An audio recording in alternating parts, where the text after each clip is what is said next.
আসসালামু আলাইকুম। গল্পের আলাপন চ্যানেলে আপনাদের স্বাগতম। পড়ছি দেওয়ানা আমার ভালোবাসা সিজন 2। লেখনীতে রিক্তা ইসলাম মায়া। পর্ব 6। সন্ধ্যা 7 ছুঁই ছুঁই। মাত্রই মায়া খানবাড়ির বাগান থেকে ফিরেছে। সন্ধ্যা রাতে বাগানে কড়া লাইটিংয়ে ঘুরে বেড়াতে চমৎকার লাগে মায়ার। তাই অভ্যাসরত আজও তাই করেছে। দুহাতে মায়ার মাঝারি সাইজের লাল বিড়াল ছানাটা পুতুলটি বুকের মাঝে চেপে ধরে হেলে ধুলে ড্রয়িং রুমে প্রবেশ করতেই হেনা খানের প্রশ্নের সম্মুখীন হতে হয় মায়াকে। এই, তুই টই টই করে বেড়াচ্ছিস কেন? পড়তে না বসে? তোর কি পড়ার সময় এখনও হয় নাই? খানিকটা মন খারাপ হয়ে করে গাল ফুললো মায়া। মিহি সুরে বলল, হয়েছে তো দাদি। তাহলে পড়তে না বসে এদিক সেদিক দৌড়ে বেড়াচ্ছিস কেন শুনি? হেনা খানের ঝাঁঝালো কণ্ঠে খানিকটা চিন্তিত দেখায় মায়াকে। কপালে চিন্তার বাজ ফেলে বোকা মতো প্রশ্ন করে বলে ওঠে, তাহলে কি আমায় হেঁটে বেড়াতে হবে দাদি? মায়ের এমন প্রশ্নে থামেন হেনা খান। মায়ের দিকে কপাল কুঁচকে তাকিয়ে চুপ করে যান। কারণ মায়াকে এই মুহূর্তে আরও কিছু বললে নিশ্চয়ই মায়া সেটা রেস্ট টেনে ইতিহাস রচনা করে আধ্যাত্মিক যুক্তি দেখাবে। তাই তিনি কথা না বাড়িয়ে প্রসঙ্গ পাল্টে বলেন, পড়তে বস তুই। আজ ড্রয়িং রুমেই পড়াবো আমি তোকে। তোর বই সব সোফার টেবিলে রাখা আছে, গিয়ে বস সোফায়। আমি আসছি তোকে পড়াশোনা করার জন্য। একটু পড়। আগে রিতকে কফিটা দিয়ে আসি। ছেলেটা বসে আছে কফির জন্য। যা, তুই পড়তে। হেনা খানের উপদেশমূলক কথাগুলো যেন মায়া অবধি পৌঁছালো না, বরং অদ্ভুত নজরে ঢ্যাপ ঢ্যাপ করে তাকিয়ে আছে ওনার দিকে। তিনি মায়ার এমন দৃষ্টি মায়া বুঝতে না পেরে কপাল কুঁচকে কিছু বলতে নিবেন তার আগেই মায়া চিন্তিত ভঙ্গিতে বলল, দাদি, আই হ্যাভ এ গভীর প্রশ্ন। থমথমে গলায় বলল, কি? অবুঝ গলায় কৌতূহলী দৃষ্টিতে তাকিয়ে বলল, দাদি, তোমাকে তো আমি সকালে ল্যাংড়া রেখে গিয়েছিলাম, কিন্তু বিকেল গড়াতে না গড়াতেই তুমি সশরীরে দাঁড়িয়ে আছো আমার সামনে। তোমার এই অবস্থা কে করলো দাদি? মায়ার কথার মানে বুঝতে পারছে হেনা খান। সকালে হৃদের বলা কথাগুলোর পর তিনি আর হুইলচেয়ারে বসেননি, বরং সেটাকে ফেলে দিয়েছেন তখনই। সুস্থ মানুষ হয়েও প্যারালাইজ সাজাটা ওনার কাছে ভীষণ কষ্টদায়ক ছিল, যেটা থেকে হৃদ আজ তাকে মুক্তি দিয়ে দিয়েছে। আজ থেকে তিনি আর কখনোই হুইলচেয়ারে সাহায্য নেবেন না। কিন্তু এই মায়া বিষয়গুলো জানে না, কেউ বললেও নি মায়াকে। মায়া ছোট বেদায় হয়তো সব কিছুই ঠিকঠাক বুঝে উঠতে পারে না, তাই কেউ কিছুই জানায়নি। কিন্তু মায়া হেনা খানকে ঠিকঠাক দাঁড়িয়ে থাকতে দেখে কৌতূহলবশত প্রশ্নগুলো করেছে, সেটা ঠিকই বুঝতে পারছে হেনা খান। তিনি মায়ার মনের অবস্থা বুঝতে পেরে ফুঁস করে দীর্ঘ নিঃশ্বাস ফেলে বলে ওঠে, পায়ের ডাক্তার আজ দেখিয়েছি আজ, তাই পা ভালো হয়ে গেছে। ডাক্তার বলেছে বেশি বেশি হাঁটতে, তাই হাঁটাচলা করছি। আর কিছু বলবি? তাহলে কেন তুমি আগে ডাক্তার দেখালে না দাদি? আমি দেখাইনি, হৃদ দেখিয়েছে ডাক্তার, তাই ভালো হয়ে গেছি আমি। এবার যা তুই, আর কোনো প্রশ্ন করবি না আমায়। কথাগুলো বলেই হেনা খান এক প্রকার দ্রুত পা চালিয়ে ড্রয়িং রুম থেকে প্রসহার করেন তিনি।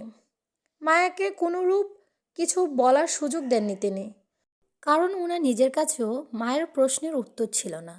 যদি তিনি এই মুহূর্তে মায়ের সামনে থাকে, তাহলে মায়ের প্রশ্নে ঝুড়িটা আরও ভারী হবে। সেটা তিনি করতে চাচ্ছেন না। মায়া হেনা খানকে পা চালিয়ে চলে যেতে দেখে মুহূর্তেই ঠোঁট উল্টায়। কেন কোনো কিছুই বোধগম্য করতে পারে না পেরে গিয়ে বসে ড্রয়িং রুমের সোফায়। চোখের সামনে একগাদা নিজের বই দেখে মুহূর্তেই মুখ কুঁচকায় বিরক্তিতে। হাত দিয়ে নেড়েচেড়ে বইগুলো পাশে রেখে দিয়ে টিভি রিমোট হাতে নেয়। কোলের উপর বিড়ালছানার পুতুলটি চাপিয়ে টিভি অন করে মনোযোগ দেয় সেদিকে। ড্রয়িং রুমে টিভির শব্দে কানে আসতেই কোথাও থেকে দৌড়ে আসে মালা। গোল গোল চোখে টিভির দিকে তাকিয়ে ধূপ করে বসে পড়ে মায়ের পায়ের কাছে নিচে ফ্লোরের উপর। মায়ের হঠাৎ আগমনে খানিকটা চমকে ওঠে মায়া। মালার হঠাৎ আগমনে খানিকটা চমকে ওঠে মায়া। চোখ তুলে তাকায় মালার দিকে। মালা টিভি প্রেমিক মানুষ, তাই যখনই টিভির শব্দ তার কানে যায় পৌঁছাবে তখনই সব কিছু ফেলে টিভির সামনে বসে যাবে। এবার তাই হচ্ছে। দৃষ্টি তার সামনে বিশাল বড় টিভির দিকে। মায়া নড়ে চড়ে বসে। ইংলিশ চ্যানেল থাকায় হাতে থাকা রিমোটটা দিয়ে সেটি চ্যানেল চেঞ্জ করতে নেবে তার আগেই চেঁচিয়ে ওঠে মালা, আফামনি, চেঞ্জ করবেন না, এইটা মেলা সুন্দর একখান ছবি, আমি আগে মেলাবার দেখছি, অহন আবারও দেখমু, ছবিটা আপনিও দেখেন, সেই একখান দৃশ্য আছে এটার মধ্যে, আহা, দেখায়া দেখা পরানটা জুড়াই যায়। মালা পরপর কথায় ভ্রু কুচকে তাকায় টিভির দিকে। টিভিতে ইংলিশ মুভির দৃশ্য দেখে খানিকটা বিরক্তি প্রকাশ পায় মায়ার চোখে মুখে। আপাতত এইগুলো তার পছন্দ না, সে কার্টুন দেখবে, এমন মনোভাব স্থির করা। কিন্তু মালার নিষিদ্ধ আজ্ঞায় বিরক্তি নিয়ে বলে মায়া, দেখব না আমি এসব, বুঝি না ইংলিশ কিছু, আফামনি এটা বোঝা লাগবো না, হালি দেখবেন, দেখলেই হইব, সেই একখান ছবি, কি জানি নামটা মনে আইতাছে না তো, কি জানি নামটা, হ মনে আইছে, টাইটানিক ছবি এটা, ছবিটা তো শেষ হইয়া আইতেছে, শেষ জায়গাটায় দেখা চইলা যামো, আফামনি ফালদায়েন না, দুইজন কত রোমান্টিক হইব, ইস। মালার কথায় গোল গোল চোখে তাকায় মায়া সেদিকে। বিশাল বড় টিভির স্ক্রিনে জলমল করে উঠেছে দুজন তরুণ তরুণী জাহাজে চওড়ার দুই হাত মেলে দাঁড়িয়ে থাকার দৃশ্য। মায়া বিরক্তি নিয়ে তাকিয়ে থাকে টিভির দিকে। সময়ের সাথে সাথে খানিকটা মনোযোগী হয় মায়া। টিভির স্ক্রিনে তাদের সেই কাঙ্ক্ষিত চুম্বন দৃশ্য আসলেই মুহূর্তেই মুখখানা হাঁ হয়ে যায় মায়ার। চোখ বড় বড় করে তাকায় সেদিকে। অনাকাঙ্ক্ষিত চুম্বন দৃশ্য টিভির স্ক্রিনে ঝলমল করতে দেখে মুহূর্তে থমকায় হৃদ পেছন থেকে। নিজের রুম থেকে সিঁড়ি বেয়ে নিচে এসেছিল কাঙ্ক্ষিত কফির আশায়, কিন্তু ড্রয়িং রুমে এসেই এমন দৃশ্য দেখে থমকে যায়। বিরক্তি নিয়ে কপাল কুঁচকে টিভি চালিত দাতাকে খোঁজার জন্য সামনে দৃষ্টি ফেলতেই চোখে পড়ে নিজের বউকে। সে চমকিত ও আতঙ্কিত অবস্থায় হা হয়ে তাকিয়ে আছে টিভির দিকে। হৃদ রেগে দ্রুত সঙ্গে মায়া থেকে রিমোটটা কেড়ে নিয়ে টিভি অফ করে দেয় মুহূর্তে। আকস্মিক ঘটনায় মায়া ও দুজনেই তাল পাকিয়ে যায়। মালা দ্রুততার সঙ্গে বলে ওঠে, আফামনি, টিভি অফ করলেন কেন, তাড়াতাড়ি দেন, আমার সুমুর দৃশ্য সইলা যাইতেছে তো। দ্রুততার সঙ্গে বলে উঠল মায়া, আমি অফ করিনি তো। কথাটা বলে মায়া দ্রুততার সঙ্গে ঘাড় ঘুরিয়ে পাশে তাকাতেই চোখ পড়ে হৃদের রাগান্বিত চেহারা। চোখ মুখ শক্ত করে রক্ত চোখে তাকিয়ে আছে মায়ের দিকে। মায়া সেদিকে স্থির নয়। হৃদের রেগে যাওয়া বিষয়টি বোধগম্য করার চেষ্টা করে না। চঞ্চল মায়া ছোট মাথায় চলছে টিভি সেই চুম্বন দৃশ্যটি। সেটা শুরু হওয়ার আগেই হৃদের জন্য থামতে হয়। দৃশ্যটি শুরু হওয়ায় 2-3 সেকেন্ডের মধ্যে হৃদ টিভি অফ করে দেয়, যার জন্য সম্পূর্ণ দৃশ্যটা দেখা হয়নি কারো। তাই সে দৃশ্যটি সম্পূর্ণ দেখার তাগিদে মায়ার সঙ্গে সঙ্গে নিজের হাতে হৃদের হাত চেপে ধরে রিমোটটি কেড়ে নেওয়ার জন্য জোরাজোরি করতে করতে অবুঝতায় বলে উঠল মায়া, ভাইয়া, তাড়াতাড়ি দিন না রিমোটটা, বন্ধ করলেন কেন টিভি, আমি দেখব সেটা, কি হচ্ছে মেয়েটার, ছেলেটা মেয়েটাকে কামড়ে দিচ্ছিল তো, মেয়েটা নিশ্চয়ই এতক্ষণে কান্নাকাটি শুরু করে দিয়েছে, আমি দেখব তো, আমাকে দেখতে দেন না ভাইয়া। আফামনি গো, এটা কামড়ি ছিল না, এটা গভীর চুমু ছিল, এতে কেউ কান্দে না, মায়েরাও কানবো না, ভালোবাসা পাইব, ভীষণ ভালোবাসা। কথাগুলো বলেই মুহূর্তে জিহ্বা কাটল মালা। সঙ্গে সঙ্গে নিজের হাত দিয়ে মুখ চেপে ধরে চোখ উল্টে তাকিয়ে হৃদের রক্তচক্ষুর দিকে মালার দিকেই তাক করেছিল। মালা শুকনো একটা ঢুক গিলে মায়ার দিকে তাকালো। মায়া বোকা কথায় উত্তর দিতে গিয়ে গড় গড় করে কি থেকে কি বলে ফেলেছি হৃদের সামনে। হৃদ এবার নিশ্চিত তাকে মাথার উপর তুলে আছাড় মারতে মারতে নাড়ি বুড়ি সব বের করে ফেলবে, আর সেই নাড়ি বুড়ি সহ তাকে বেঁধে বুড়িগঙ্গায় ফেলে আসবে। এবার কথাগুলো ভেবে আবারও কেঁপে ওঠে মালা, ভয়ে শুকনো ঢুক গিলে বার কয়েক। মালা তখনও জোরাজুরি করছে হৃদ থেকে রিমোটটা নেওয়ার জন্য, কিন্তু মালার কথাগুলো কানে আসতেই মুহূর্তেই থেমে গেল। অবাক হয়ে বলে ওঠে, এভাবে কেউ চুমু খায় বুঝি? মালা মুখ চেপে ধরা অবস্থায় মাথা নাড়ায়, যার অর্থ হ্যাঁ খায়। মালাকে মাথা নাড়াতে দেখে বলে ওঠে, তাহলে আমি খাবো একটা, আয় তোকে খাবো। মালা দু হাতে মুখ চেপে ধরে ছিটকে 2 কদম পেছনে গিয়ে বলে ওঠে, ছি ছি আফামনি, কি কোন এগুলা? এসব মায়া মানুষের খাওয়া যায় না, পোড়া মানুষ লাগে, নয়তো ভালোবাসার মানুষ লাগে। আমি হইলাম নিরহ মাইয়া মানুষ। এখন যদি আপনার হাতে সুমুর ভার্জিনিটি নষ্ট করি, স্বামীরে কি দিমু আমি? গভীর চিন্তিত গলায় বলল, আমার কি তাহলে এমন একটা বিয়ে করতে হবে চুমু খাওয়ার জন্য? মালা। মায়ার বোকা কথার তলে মালায় বেসামাল উত্তর দিতে যাচ্ছে একের পর এক। হৃদ নিজেকে আর কন্ট্রোল করতে না পেরে নিজের হাতের রিমোটটা সজোরে আছড়ে মারে ফ্লোরে। সাথে সাথেই শত খণ্ডিত হয়ে রিমোটটা ফ্লোরের চারপাশে দূর দূরান্তে ছড়িয়ে ছিটিয়ে এলো পাতারি। হৃদের এমন কাণ্ডে মুহূর্তেই উল্টো দৌড় লাগালো মালা। ভয়ে কণ্ঠে চিৎকার করে হেনা খানের উদ্দেশ্যে বলে, ম্যাডাম গো বাঁচাও। মায়া ভয়ে চমকে ওঠে। হৃদের হঠাৎ রেগে যাওয়ার মুহূর্তেই ভয়ে আড়ষ্ট হয়ে যাচ্ছে মায়া। হৃদের কোনরূপ রাগের সাথে মায়া পূর্ব পরিচিত নয়।